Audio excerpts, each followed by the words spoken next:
What is the number one thing that is killing small concrete contractors? It's probably not what you're thinking.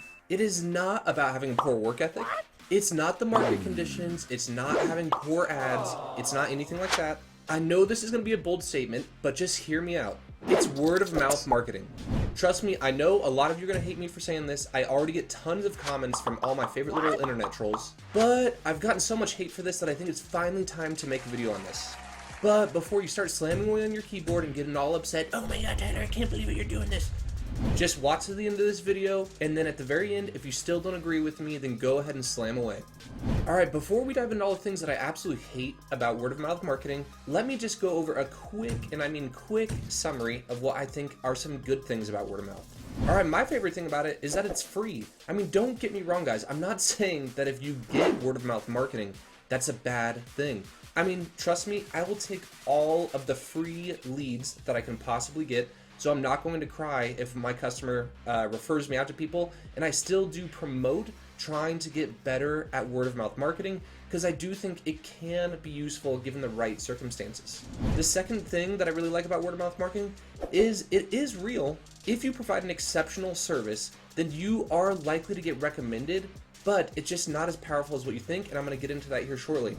Alright, my third thing that I like about it, and probably the thing that I like the most, is that it compounds over time. The longer that you're in business, say if you've been in business for 5 years, 10 years, 20 years, and people know you in a local area, word of mouth can actually be super powerful. The fourth thing that I like about it is that you should really like and subscribe to this channel. Alright, I'm just joking, but for real, I couldn't really think of a fourth thing that I loved about it, not that much, and I really want to start talking crap about it, but for real, you should like and subscribe to the channel, and let's get into the things that I don't like about it. Alright, one of the things that I absolutely hate about word of mouth marketing is that it's uncontrollable.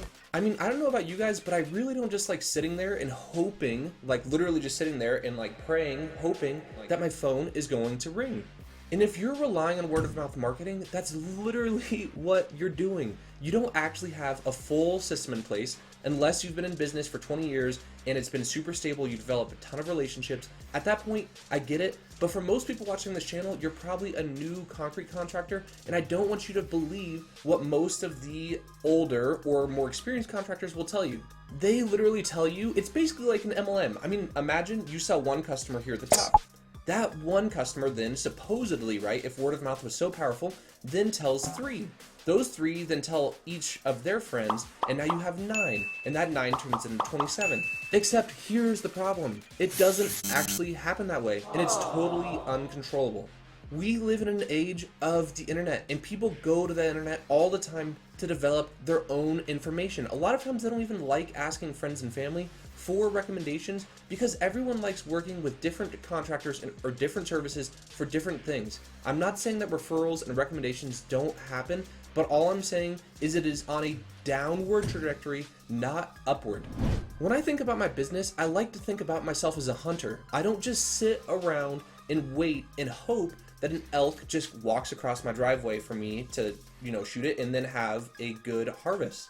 Like, I gotta go out. Like, I gotta go find and hunt and try and put in effort, right? And so that's the thing. When I hear someone that they rely on word of mouth, that to me, at least to me, feels lazy. Why would you not go and hunt? Even if you're already getting free stuff, I get it, but go hunt for more. That's what we're in business for.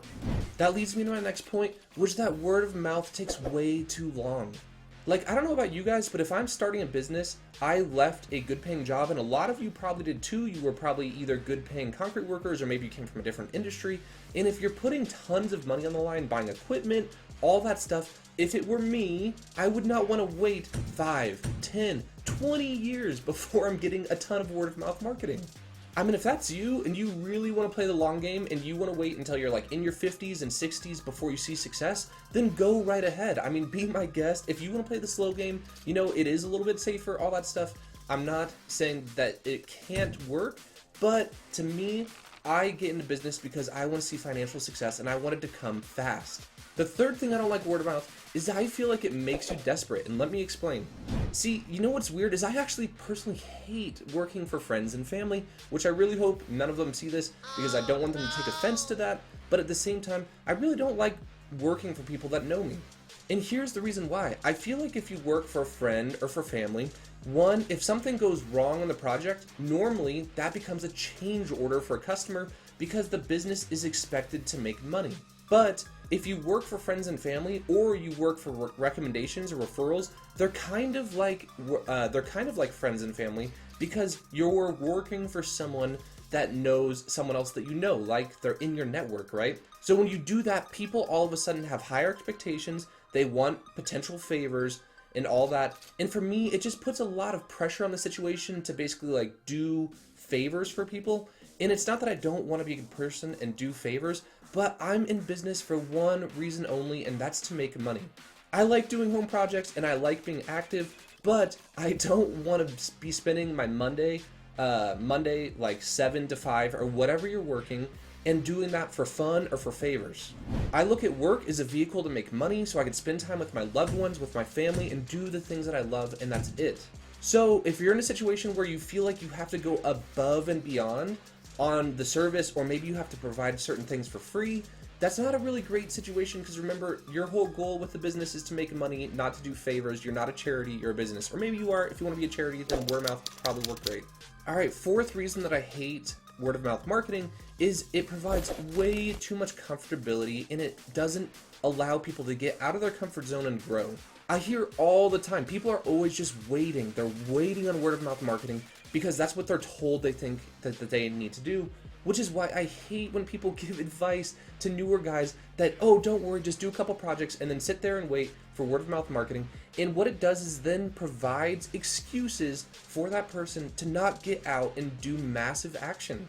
Also remember, in business, if you're not growing, you're dying. Because guess what? If you're staying stable in a pretty good economy, which it's been for like the last 10 plus years, give or take, guess what? When the economy is bad, who do you think is going to survive? The people that have just sat there and have been comfortable and have basically like floated by, or the people that know how to generate leads, how to generate customers out of thin air, and they have a reliable process to do so?